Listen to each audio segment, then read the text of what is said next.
How are y'all doing today, ladies and gentlemen? February was one of the weirdest months that I've ever experienced here on YouTube. I saw tons of people saying that it was the slowest month of all time, that there was no news coming out. Guys like Chris Chan were basically AWOL. You know, what's going on with people like Cyrax? What's going on with people like Daniel Larson? He's in jail. And then slowly but surely, things started to ramp up. Women were flying across the country in order to break dry spells. Pedophilic werewolves were getting on interviews and just completely incriminating themselves. Chris Chan related news channels were losing their minds over said pedophilic werewolves hopping on and doing interviews.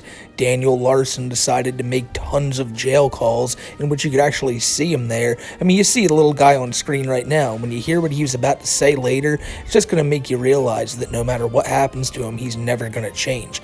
And I mean, where do you even start with the Vaush, Tipster, Keffel's debacle? I mean, it's gotta be one of the most ridiculous things I've ever seen on YouTube.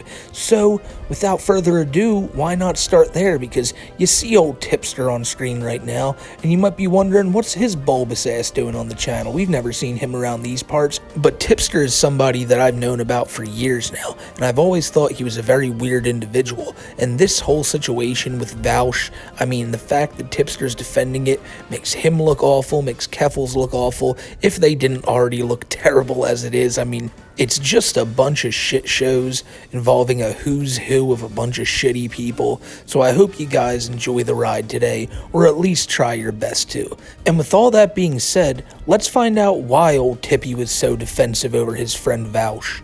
The kind of structure that I'm referring to. So if you don't know who this guy is, again, his name is Vaush. He's a pretty big, political streamer. Think up there in the vein of, guys like Destiny and Hassan, although not as big as them. And while he was perusing his files the other night while live on stream, he ended up clicking on a certain folder, and when he clicked on it, a bunch of, that Japanese little girl NSFW material showed up.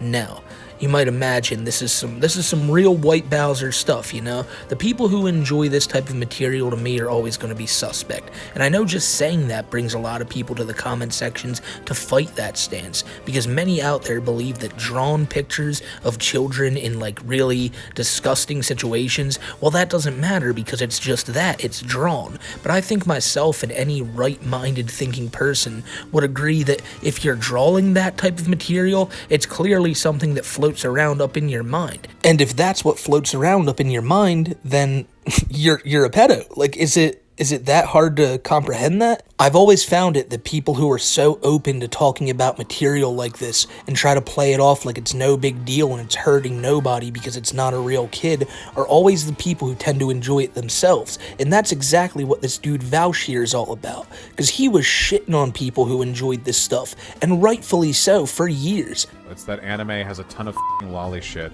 and a ton of Nazis are hyper insecure in their masculinity, and they want a trad wife or whatever, untainted by feminism, that they can control and manipulate because they have no other experiences.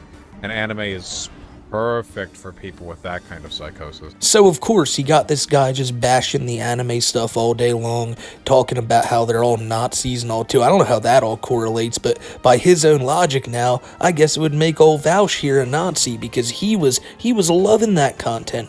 So after he accidentally revealed that he had an entire folder of this stuff on his computer, and so after this, the dude puts out this multiple hour video, and it's incredibly boring, I gotta be honest with y'all. I don't feel like there's really anything this dude does that's wow, I'm so enthralled by the content. But if we're being honest here, ladies and gentlemen, I don't know why this is a shock to that many people, because old Vaush here has been saying some really heinous things for quite a long time now. So, there's pedophiles, right, who buy child.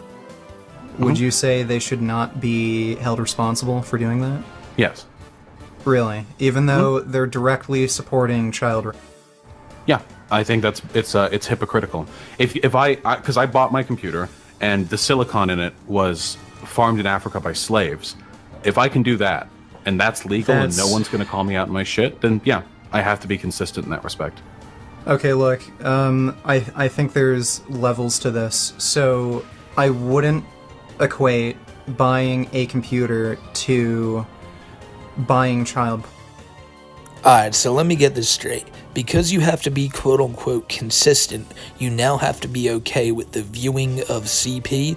Makes no goddamn sense. His argument is that because the computer he's using has silicon in it, and that silicon was most likely like, child labor related, and now he's seemingly standing on the ground of, it's either all okay or none of it's okay, and because I have this computer, I guess I have to stand on the side of it being okay.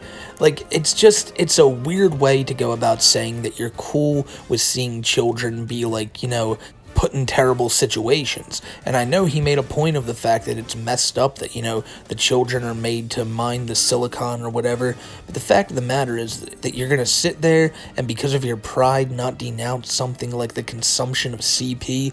You're just a weirdo who's putting the intelligence that you think you have in front of what's actually right to say. And nah, man, it's people like this, especially now after being caught looking at stuff like he was, all the signs seem to point to you being somebody who enjoys this type of material. We have at some point in our lives been going crazy on some hentai site, and we've been stroking as hard and fast as we can, and then after we nut, we go back, look over our history tab, and we go like, oh jeez. Oh boy. Some of these girls looked pretty young. I mean, do I have to say any more? This guy is an absolute creep, and there's no two ways about it, He gets caught looking at the stuff, he makes a long-winded video trying to defend himself, and really just kind of push the whole narrative that it's just drawn cartoons, it's not a big deal. Very White Bowser-ish of him, if you ask me.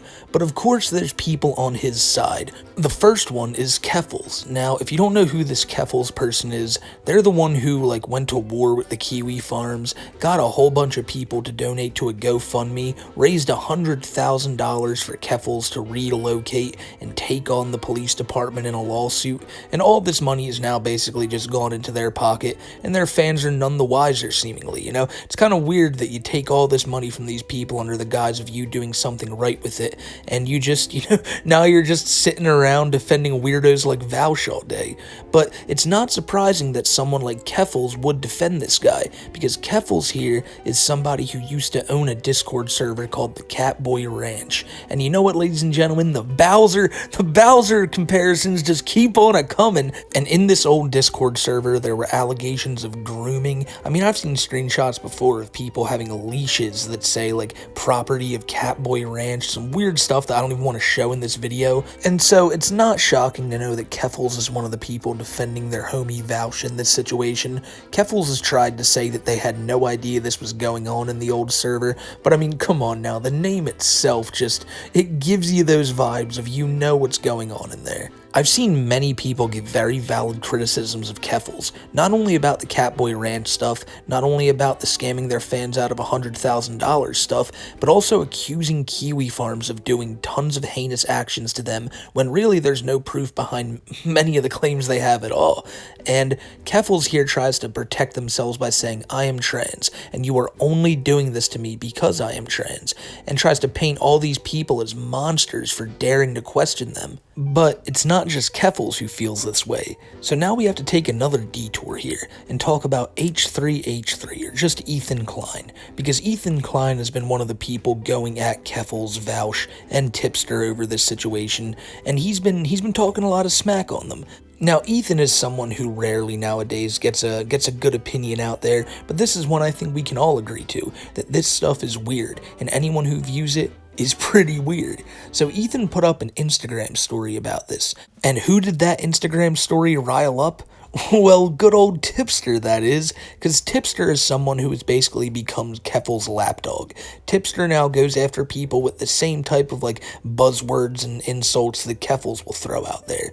And it's weird seeing Tipster make this turn, because years ago I remember seeing him in the commentary community going at people like Susie Lou and all that, and something that I noticed back then, and that still happens right now, is the fact that this is a married man who has posted pictures with his wife on his Twitter, yet all he does all day is flirts with different women on there who clearly aren't interested in his advances. Tipster's another strange cat, but he's basically buddied up to Keffels now, and does Keffels' bidding, and anything that Keffels has a problem with, Tipster now has a problem with. And, well, of course, when LGBT issues come up, there's no one better to comment on it than a straight Mexican man named Robert. Also, what the fuck is pedo jacketing? Why do you guys have such weird-ass expressions for anything, everything? And how often are you being accused of being a pedo that you need a nickname for it? If the jacket fits, you must not acquit. Ethan, I don't know if you realize how optically bad what you just said looks. This looks fucking terrible, Ethan. You are talking to a community of people, the LGBTQ community, which are very regularly accused of being pedophiles and groomers constantly being accused of these things. And you're going to ask them the question, how often are you being accused of being a pedo that you need a nickname for it? If the jacket fits, you must acquit.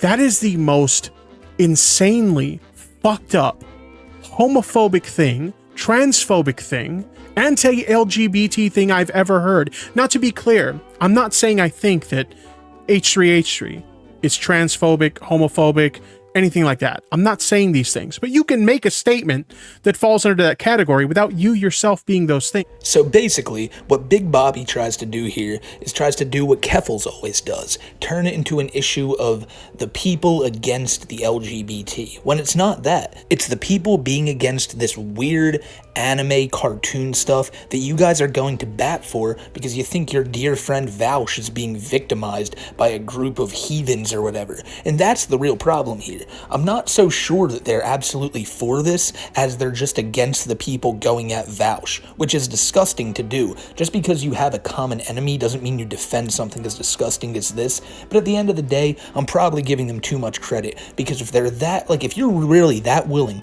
to put your neck out there and act like all this stuff is fine, then I can't imagine you're too bright of a person to begin with, so you won't understand how bad that makes you look.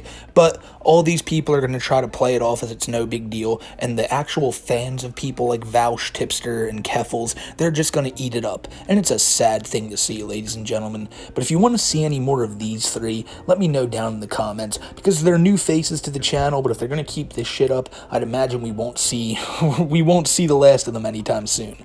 But now, we get to the stuff that I know you guys, oh my god, I know you've been waiting, you've been chomping at the bit for us to cover here on the channel. And well, now it's time to talk about King Cobra and his love interest. I guess it was for like a day or two, and then you could clearly see him starting to get more and more pissed off at this woman. But it's the woman named Jessica who flew all the way across the country in order to end Cobra's 7-year-long dry spell. Now, this is something that in Cobra lore, if you follow King Cobra's story, everyone knows how crazy it is that some woman, some brave soul actually made the trek to Wyoming and laid with this Boglum. And the story between these two is just such a crazy one, and really has made for some of the most interesting stuff to go on in Cobra's life in quite some time.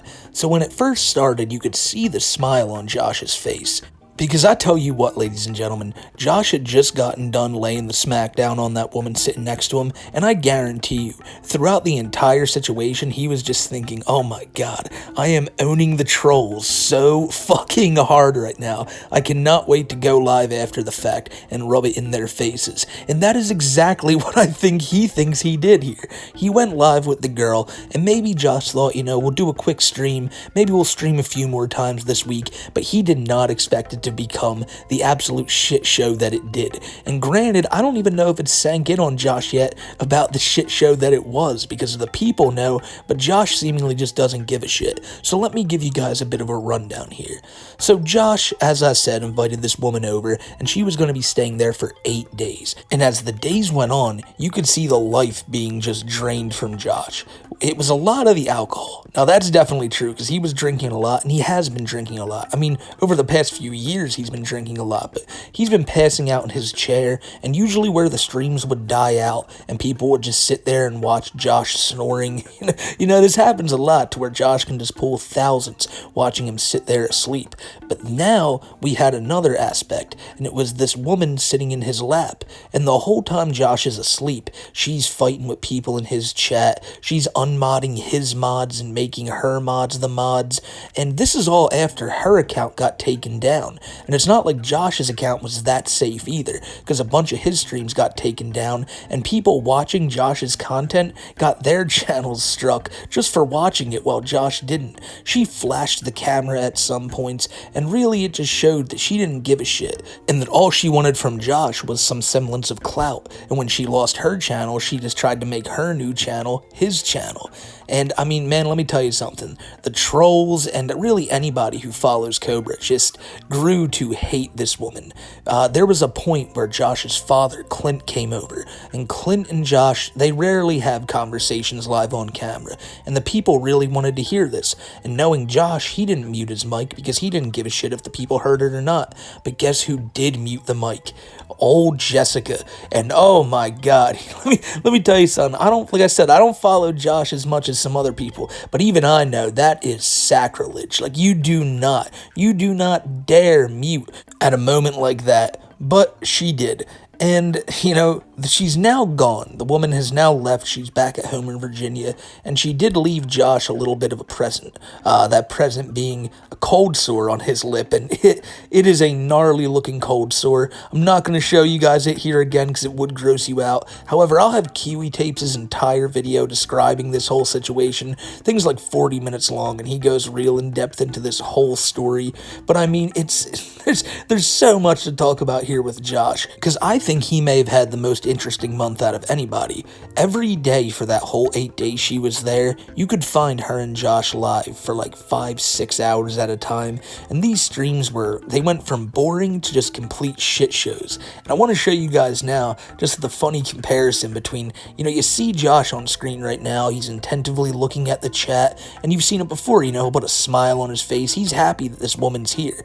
But as the days set in, you see the happiness just get struck off this man's face. I don't have a weak eye. I thought you did. I prefer not to discuss stuff like that on camera. No, that's fine. You don't have... Josh, I know. God. And when he wasn't getting pissed off with this woman, he was just falling asleep on stream, and again, like I mentioned, she was just taking it over. It was a tale of love at first sight, and then just immediate hatred and disdain from Josh's angle. I mean, she seemingly wanted to stay there and just keep getting clout off of Josh, because nobody pays attention to this woman if she's not in the same room as him, and it was a roller coaster. It's also a very important lesson in post-nut clarity, so don't fly someone across the country, ladies and gentlemen, just if you're trying to fuck, because the second that's over and you realize that they're still there for a week and you try to go sit on your couch and realize you got to make small talk, you'll be in the same shoes Josh is right now. But it seems like he hasn't learned his lesson, or maybe he has, because we'll find out what happens soon. But there are a lot of strange women trying to court old King Cobra here. Recently, another woman tried to get a plane ticket to Josh, and somebody actually went and tried to buy it for them, all for this to be a troll. But, you know, there's still women out there, at least that I'm aware of right now, that are trying to get to Casper. I don't know what it is, but the bad boy wizard himself he's drawing women from all over the country. So the King Cobra love saga of 2024 is definitely going to be something to keep an eye on, because if February was any indicator, it's about to get a lot crazier, because for some odd reason, bitches are just flocking to this man. And I'm having you here on my show where I gave you the chance to free yourself of any guilt, and all you did was make yourself out to be a bigger pedophile. I freed myself from blaming anything. You didn't, so you're not going to blame yourself anymore for you being a pedophile, even though it's entirely your fault. And guess what? It runs in your family, because look at Duke, look at Shane. Oh my God, you're all predators. You do not talk bad about Duke. I did talk bad about them. What are you going to say? Duke's a predator, Shane's a bitch. Yeah, why did they let... But Duke, you keep his name out of your mouth. You don't even Duke's a bitch. Duke's a bitch. You don't deserve to say my... Yeah, you won't even say nothing. You won't even defend him because you're scared. Duke's a bitch. Duke is a great guy. Hey, Duke, if you're hearing this, you suck. Duke is a registered sex offender.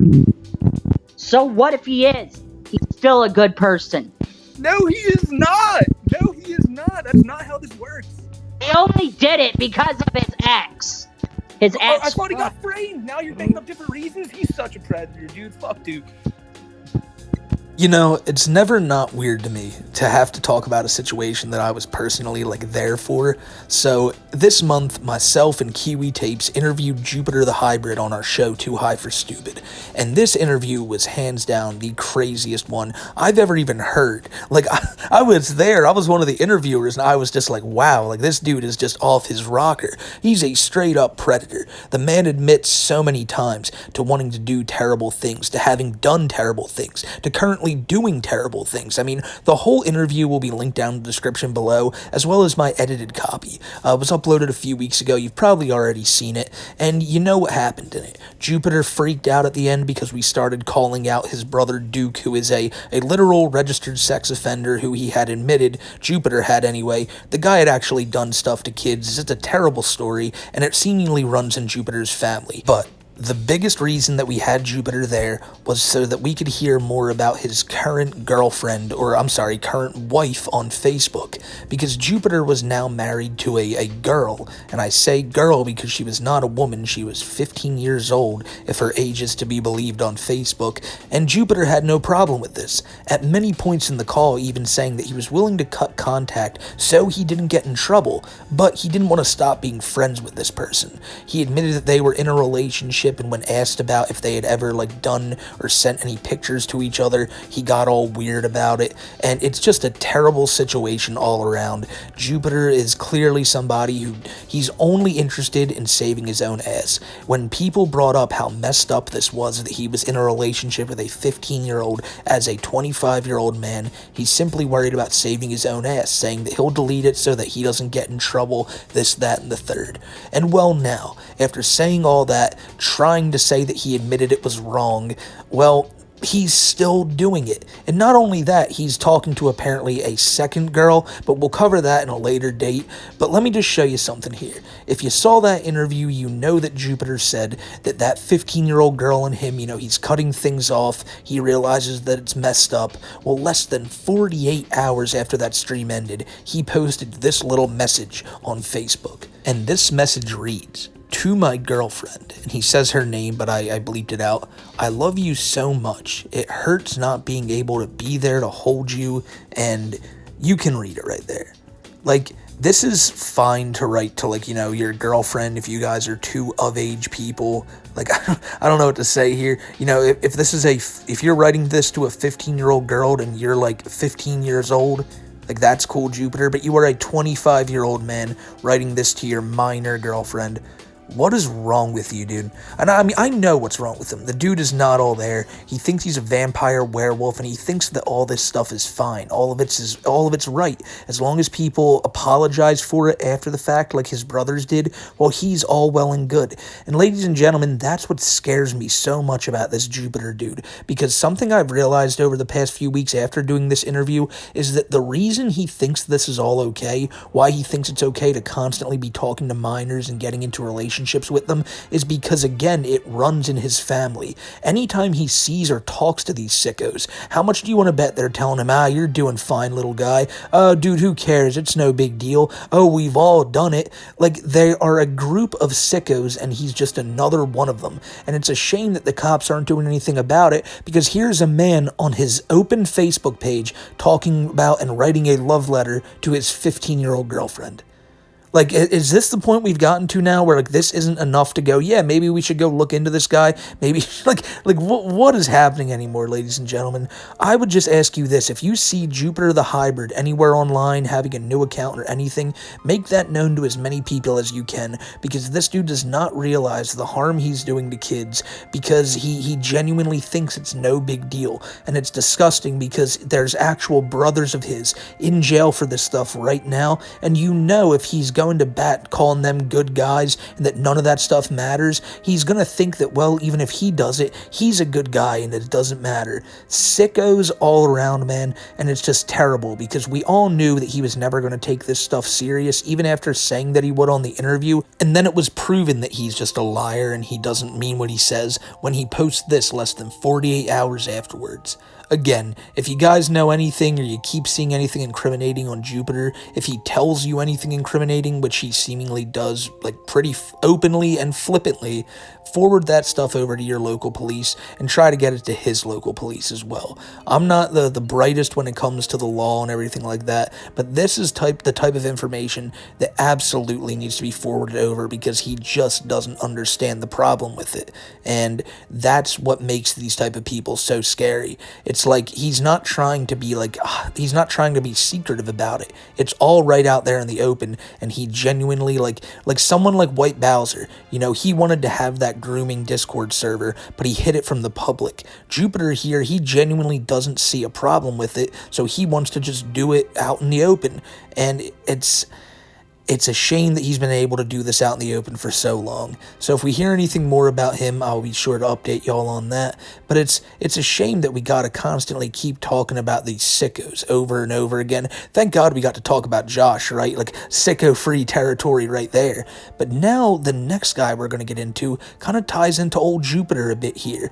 Because back on that aforementioned interview that myself and Kiwi did, there was someone frantically blowing up Jupiter's phone throughout the entire interview, trying to get him off the call, because this person did not want Jupiter incriminating himself any more than he already did, and that person would be known predator helper CCDN, or otherwise known as the Chris Chan Daily News. Now, this dude is somebody who has been frantically mentioning me and Kiwi and many other YouTubers here around this community, just constantly putting our names in their description. Every single day I would wake up and get another notification from this guy trying to get us to go on to his show. Now, his show, he's like my show and Kiwi's show, you know, we're co-hosts. His show, his co-host is Jacob Sockness, known Chris Chan lover. Like, you guys remember Jacob Sockness? He's the dude who wanted to fuck Chris. Well, that's this guy's boy. They are homeboys. Not only that, but they've lived together before, and we'll get to that in a little bit here too. But going back to the Jupiter stream here, old CCDN was not happy that we were getting Jupiter to incriminate himself in front of thousands, and he may be wondering, well, why is that? Does he really want to help this predator out? And if you watched his videos, you wouldn't think that, because he's there, he's calling the police department on Jupiter, and he's trying to get this guy in trouble for things, and we can all agree that's a good thing, right?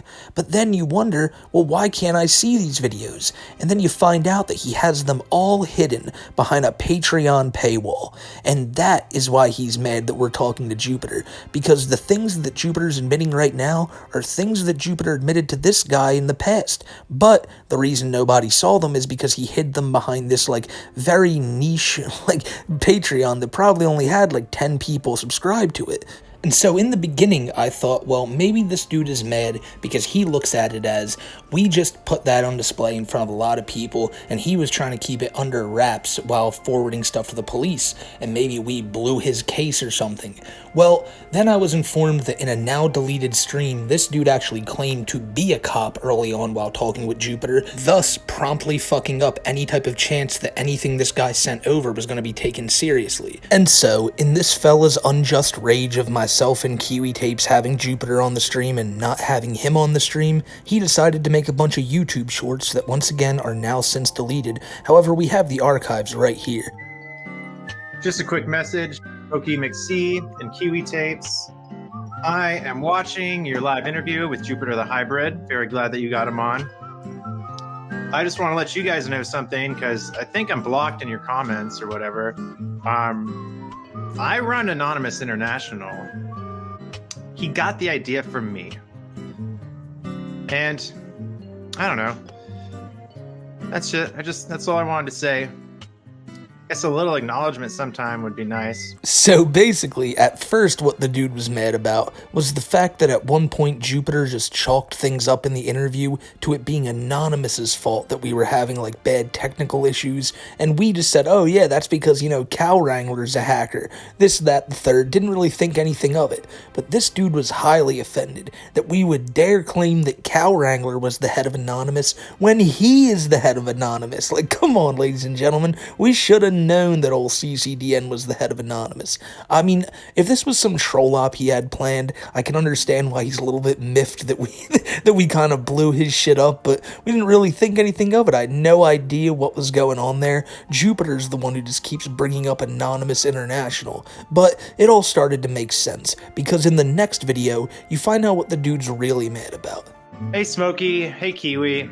I just want to say that it's slightly unethical to kiss Corbin, Jupiter, Shadow Raven's ass and collect a bunch of donos off your live instead of actually trolling him or doing anything. He's just part of your crew now, which is cool. So the first thing the guy mentions is the fact that we were apparently quote-unquote kissing Jupiter's ass on stream, which if you're someone like Jupiter you probably thought that, but to anybody else you could tell the complete sarcasm from the beginning line of me telling Jupiter that he looked like he was in great shape that night. Just seems like CCDN hears a lot like Jupiter in that sense where he didn't understand a lick of sarcasm. Then of course he brings up the monetary aspect of it. He was upset that, you know, me and Kiwi had him on the show, and as we do on most episodes of Too High for Stupid, there are a lot of people in the chat who are very generous and donate to the stream. Now, we never ask people to donate. Matter of fact, I go out of my way to tell people all the time I'd rather them think of themselves before they click that donate button, and I'll tell y'all that too. If you ever think to donate to myself or any other streamer, take that money and go buy yourself something cool. But CCDN here, he's stomping his feet about that shit. He's mad that people aren't going to, in droves, subscribe to his Patreon. Rather, they're just sitting there laughing at Jupiter in our chat. And that is what pissed this guy off to the highest degree. And if this was all he did, I think everyone would just been like, alright, whatever, that guy's a little strange anyway. But then, of course, he has to take it up a level. Because the morning after the Jupiter stream, this video was uploaded onto CCDN's channel, which again is now deleted. In it, he claimed that we enabled Jupiter to get a much wider audience of people that he can now prey on, which, no. You don't get to claim that when I've been talking about Jupiter on my channel for months now, and now more people than ever know about how much of a creep this guy is, and I don't even attribute that to myself. There's a ton of creators who have put Jupiter on blast over the past few months. Underflow, Linda Binda, Nick Nobody, all these people have talked about Jupiter and how much of a creep he is, and have shown a wider audience to be weary of this guy, and if you see him, to take the proper precautions because he's an absolute creep. You, on the other hand, CCDN, put all your evidence about this guy and all your opinions about him behind a paywall to where people would have to give you money to try to hear what you had to say about this predator, to even know that he was a predator. And then the profiting line is just rich considering that all the evidence he had on Jupiter was, again, behind a paywall. Old CCDN here, he is somebody who I don't think the guy's all well in the head. He just wants to be noticed, and when he's not noticed, he flips out and does stuff like this. You know, we never said a word to this guy, but now he got our attention for just blatantly lying about our character and just trying to slander us like this. So now we're at the point where I have to tell y'all the truth about old CCDN. Because remember when I talked about the fact that this dude lived with Jacob Sockness?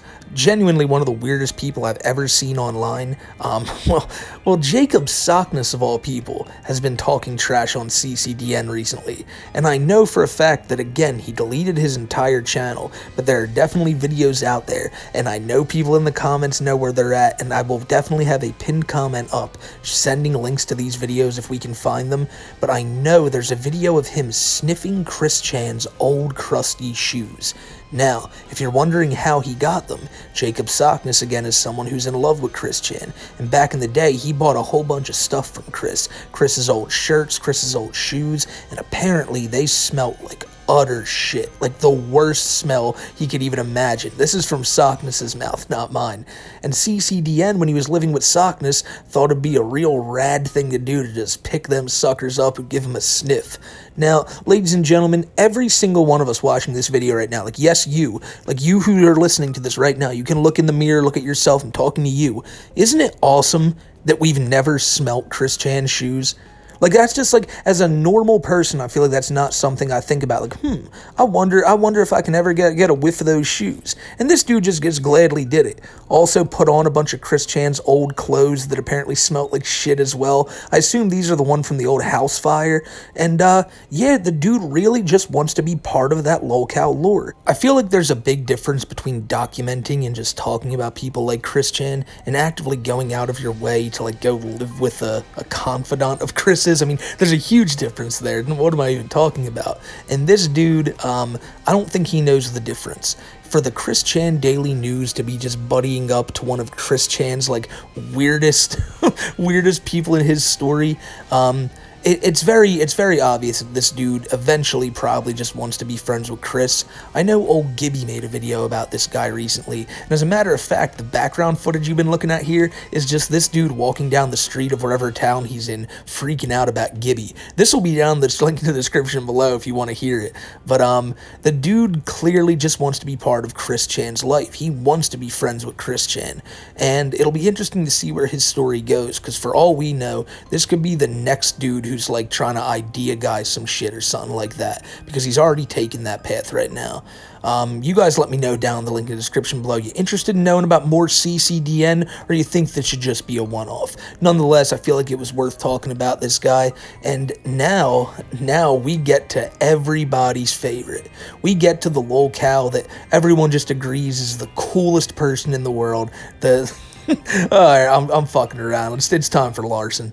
So, as I presume many of you already know, a few weeks back Daniel Larson was arrested, and he's been in jail now for about 20-something days. And throughout the course of all this, constant content on him is still dropping like he's out of jail. People over on the Flexburger and the Larson League channels are dropping prison calls, and when they're not dropping prison calls, they're dropping these old UCLA classroom footage like pieces they have of Daniel, where it's just the wackiest stuff you've ever seen. And in this call we're about to hear, this jail call with Daniel, it gives you a good insight into what his mind is like when he's in jail of all places. Who is he thinking about? What is he thinking about doing when he gets out? And it's just as wacky as you'd imagine. It's very Grace Vanderwall heavy, which I assume you probably already thought, but they get into a lot of topics here. Again, mostly discussing Grace, discussing Daniel's legal troubles, discussing the fact that Daniel won the presidency at UCLA, but this other dude named Chang Lee has come in and is trying to take it from Daniel and like unleash Chinese politics over the school. So much wacky stuff going on here. So again, what you're about to see here is a video call from jail with Daniel. It's being done by that dude Clark, who is one of Daniel's like keepers as of right now. The dude Clark is, I'm not gonna lie, he's kind of annoying, but if you can get through him, you'll get some nuggets of info on Daniel. So with all that being said, let's check out what they're saying here. What we're thinking is we're going to negotiate I think it's going to be reinstate the probation.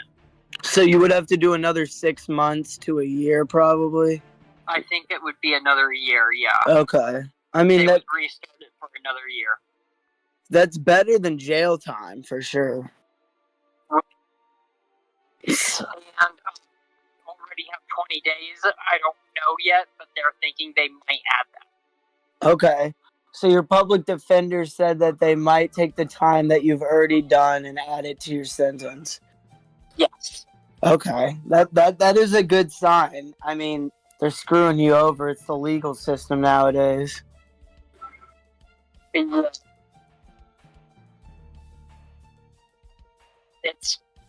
It's crazy. I mean, have you been okay though? Like, I mean, have you been do you have any friends in this one? Yes and no, kind of. I mean, not really friends, but I mean, people I can talk to, yes. Yeah. I mean, I see those people in the back. They look like they're good people. So, there is a couple things to discuss. Chang has kind of been trying to get me expelled from UCLA. Well, okay. Yeah. He thinks that I have some say and that I'm a criminal and all this. And I spoke out against him, saying that he's trying to bring politics to the United States that have nothing to do with what we're talking about. And it's complete bullshit. I'm sick of what he's doing. We need you back. We need you out. I mean... Yeah, I agree. So I believe in the beginning right there, they're talking about Daniel having a year of probation. That's not a year of him spending time in jail. Come to think of it, Daniel even says that he's already spent 20 days in there and they think they're going to add that on to time served, which really makes me think of the Chris Chan situation again, how many times we heard the term time served with Chris when he was in jail, which also makes me think, why didn't we ever have video calls with him? You know, Daniel's getting him on his first couple weeks. I don't know. Virginia must be like pretty barren compared to Colorado, but I digress. Daniel then goes on to talk about, well, not Daniel, actually. The other guy goes on to talk about Cheng Li for like a whole minute there while Daniel is just completely silent. The dude's going on about like the trollish struggles with Cheng Li over at UCLA, and all Daniel can respond with at the end is like a very tepid, yeah, I agree, because, you know, despite Daniel not having anyone to talk to, and this just being a giant troll that's meant to fuck with him, despite him still believing it, it's so funny to think that this is what his like jail call is being wasted by. like Daniel has no one else to talk to, but when he does, it's just some kid calling him, telling him about some fictitious Chinese politician at UCLA. But now they're about to get into the real meat and potatoes, and you'll see Daniel, he gets more talkative when the discussion becomes about Grace, because again, seems like that's all that's on his mind while he's in there. He's like a soldier out at war opening his locket to see his girl, but the problem is when Daniel gets home, that girl doesn't even know he fucking exists. So, I mean, have you been eating again well? Like, what'd you have for dinner tonight? I've been eating fairly okay. I've been extremely concerned about Grace. And I want to move things forward with, but I need to be out and I need things to go smoother financially. I agree. I mean, what would be your plan, do you think, with Grace when you got out? Like, how would you want to move it close? Like, how would you want to, like, tie the knot, I guess? I think I need to get enough money, save up. I feel like I need to get that done within like a month or 2 months max. And I think as soon as I get an apartment, Grace can move in with me. I mean, yeah, I mean, it would be like a 1-bedroom, but you should be able to afford that in Denver at the latest. Yeah, my hope is as soon as I get out of here, I'm going to talk with Grace and try to figure out how she wants to help move things forward. I know I talk about just how like messed up it is that Daniel really thinks he's in a relationship with this girl all the time, but I mean, come on, it really is the saddest thing in the world. This dude is sitting there. He genuinely thinks he's going to be able to make enough money in like 2 months' time to afford an apartment. Now, for most people, that's doable, but for old Daniel Larson, whose account is constantly in the red and who spends like really like absurd amounts of money, the money that he gets by people who simply just pity him and will send him $15 to $20 on Cash App here and there on these like really expensive Cheesecake Factory dinners that he absolutely doesn't need to eat. Like, you don't need a $9 bowl of strawberries, Daniel. For Christ's sake, go to like Walmart and just get like a thing of strawberries. What is the problem here? He'll never be able to save money. That's one thing that you can tell about Daniel, because as soon as that money comes in, he spends it on hotels to stay at that night, or just like, you know, whatever. We've seen him at casinos a few times too. Now, I'm not saying that Daniel's like an avid gambler, but still, he's not somebody I think can actually save money. And that's if he even had like a steady source of income coming in. He just relies on random people feeling bad for him. And to the weens that do that, what the hell are you doing? You're paying a predator here. Now we get to the fact that he thinks that he's going to save enough to have Grace come and live with him. Now, Daniel in his mind is going to have this girl Grace, right, who is a fairly successful musician. And I say that because like she's not like Taylor Swift or anything like that, that, but I imagine she has a pretty swanky house, probably owned by her parents, and, Daniel thinks that she's gonna leave all that to come live with him on the outskirts of Denver at some fucking crack shack, and this really goes through his head, and he truly believes this is gonna happen. It's not like a hypothetical joke people throw at him, and Daniel goes, I guess, yeah, he really thinks this. Daniel genuinely believes that once he gets out of jail, he's got to get his life on the right track to get the woman of his dreams and get them a roof over their head for the bustling music career that Daniel's about to have. But then you remember, there's no money coming in, there's no girl interested in him, and there's no music career to speak of. So he's kind of just sitting in there with these hopes of grandeur that he thinks is his reality, and it's, I just wonder if the people in jail, like the actual, I don't know if they have psychiatrists in there that he talks to, if he's doing mental evaluations, but I hope they hear the way he's talking and they don't just chalk it up to, it's the trolls online, because this dude really is mentally disturbed if he thinks all this stuff is just in the realm of possibility. It's all a big fabrication in his head, kind of like Quickville is to Chris. It's the one thing Daniel has to cling on to so that he doesn't just lose all hope in reality. Like, been thinking about Grace and thinking about us and how we want to try to move things forward. And besides that, I just haven't really talked to her because I've been stuck up in here. Yeah, I mean, I'm glad that no one's tried to assault you or anything. At least. Right. Did they put you on any medication, or are you still just taking the protein shakes? No protein shakes, and I'm not on medication right now. Okay, yeah, I mean that's probably best, to be honest. Some of that medication changes your mind. I don't know what Latuda does, but I know you don't like it, so. I was thinking on when I get out, I was going to put out a couple more songs in the recording studio. Okay. Have you been thinking of lyrics while you've been in there?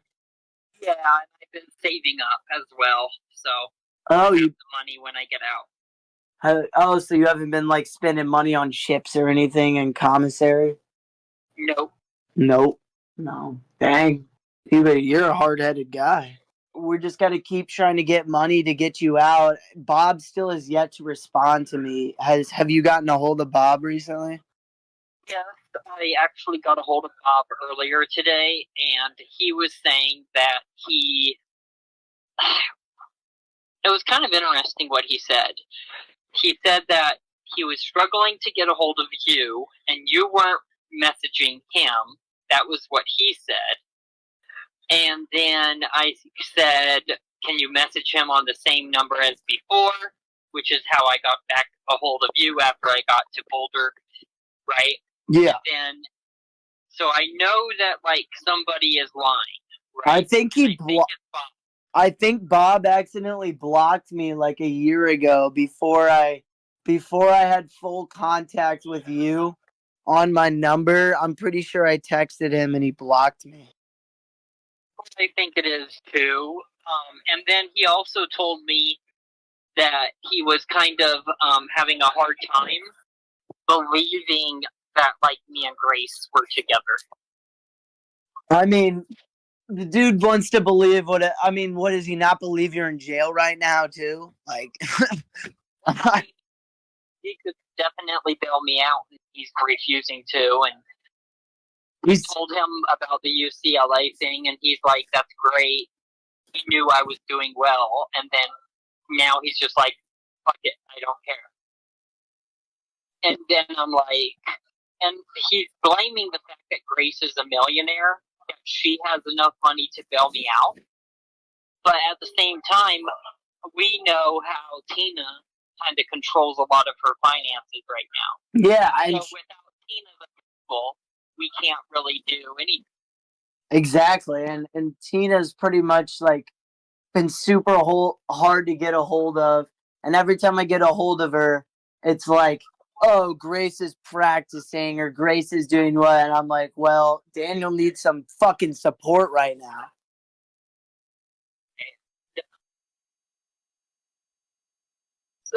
pretty much how Tina is, too. It's just always the same loop. You know, Grace is the only one besides you and me who actually are really trying. And I think with me being stuck here in Colorado, that's only making it hard, you know? I agree. What was I gonna say? I mean, the one thing that's been really helping is, like, just thinking of Grace, you know? I was going to also say, because I know Grace is, when I get out, like I said, I'm going to try to really focus a lot more on me and Grace.